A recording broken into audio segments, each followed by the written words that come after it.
Good afternoon, people of the court, and who this may concern.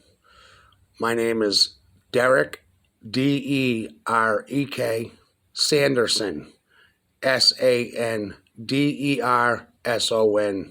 last name Arnold, A-R-N-O-L-D. I will start this video by saying I do not represent the all capital letters of my name. I am representing in front of the court with my testimony of an incident at the Currier Museum of Art in Manchester, New Hampshire, where they were administering vaccines for the ages of 5 to 11. And we were there peacefully protesting with no violence, no intention of violence, just having a voice and standing up for those children. I am representing Sovereign Derek Sanderson Arnold, the sovereign being that I was born in. And I was born onto the land. I asked the honorable judge that took an oath, and anybody in this courtroom today that is taking an oath to fulfill the oath they took and practice common law and the Constitution in the Bill of Rights for what they took the oath for. So I'm going to begin my testimony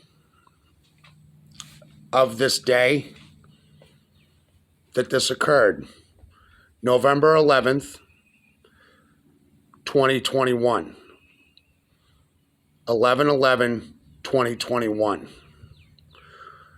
That day, there was a group of us, individuals, gathered for peaceful protesting earlier that day at the Catholic Medical Center for these mandates.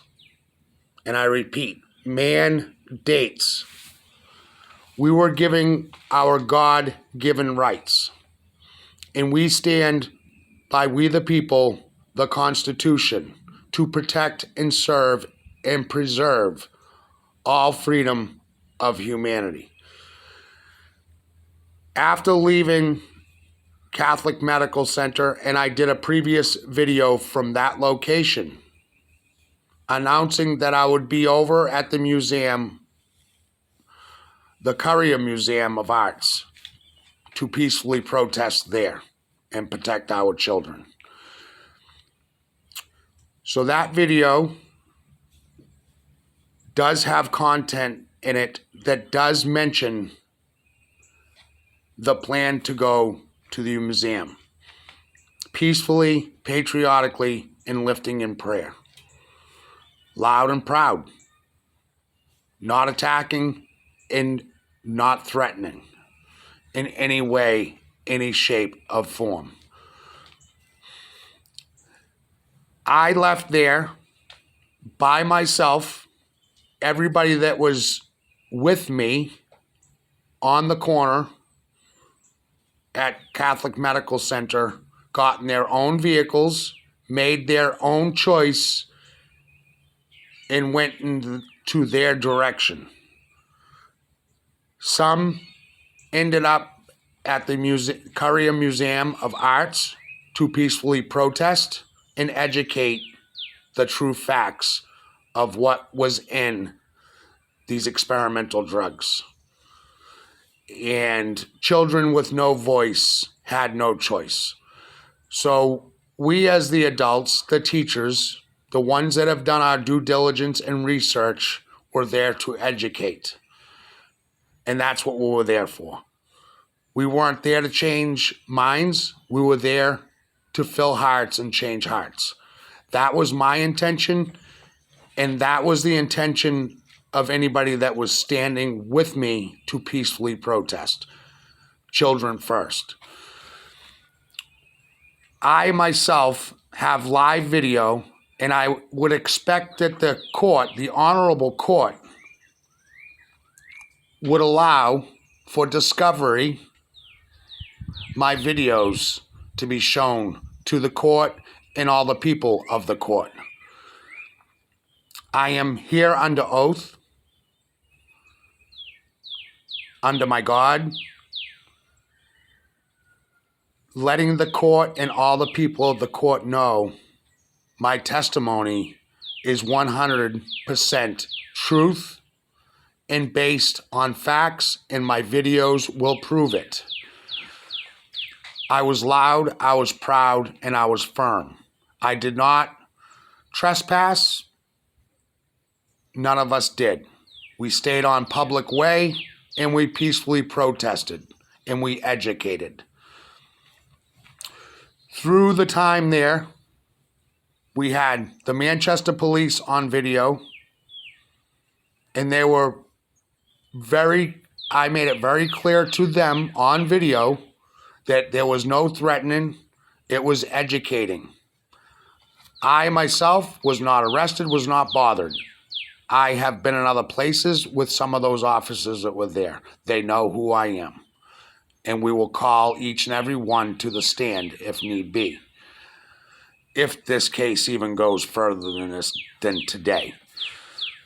So as we're all protesting, a white car pulled up into the roundabout of the Currier Museum of Arts with no do not enter signs, no barricades, and nobody guiding or directing do not enter.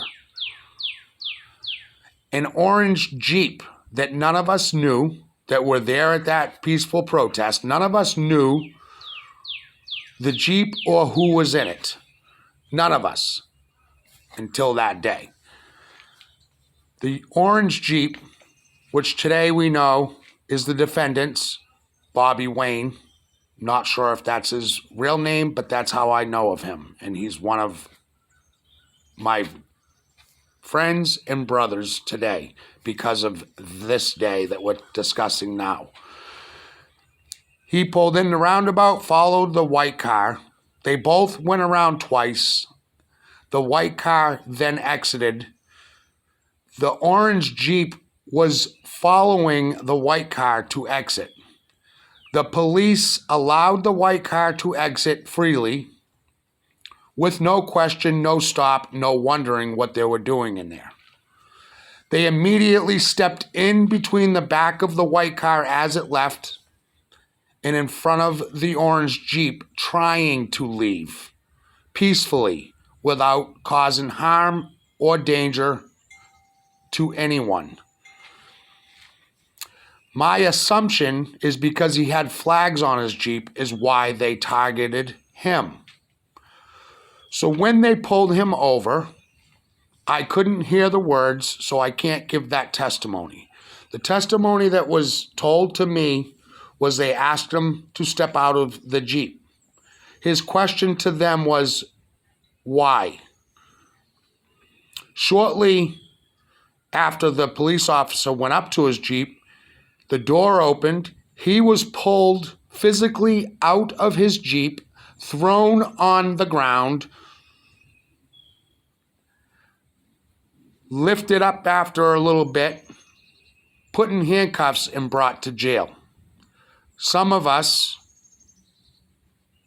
not myself, I was going to, but two other gentlemen went and bailed and made sure Bobby got out of jail safely. So my testimony is there was excessive force and pretty much in my eyes entrapment because they wouldn't let him exit as he was trying to. And there was no injury. The reason why it brought attention that there was a white car and a orange Jeep in the roundabout with no do not enter signs was because we, the people that were peacefully protesting on private property outside of the Currier Museum of Arts, got excited. We all cheered. And it escalated with everybody all through there, including the ones that were administrating and the ones waiting to have the experimental drug administered on into their kids. It all escalated. The girl that lied on the police report, that was there all night and on my video, lied to the police because we have it on video. That is not my video, and I'm sure that will come forward and need to be put in for discovery as well. So after all that happened, they took Bobby away. They towed the Jeep. The police was still there. I was one of the last ones to leave. I had some conversation with the police officers. I discussed the oath that they took to protect and serve, as anybody, including school boards and anybody that took an oath in the state of New Hampshire or in this world, is to protect, serve, and preserve. And I'm not able to be in New Hampshire to sit on that stand and go under oath. I am hoping this video of testimony is allowed into the court. If it is not, me as a witness is asking the court to either dismiss this case today or reschedule this case so we can have all discovery in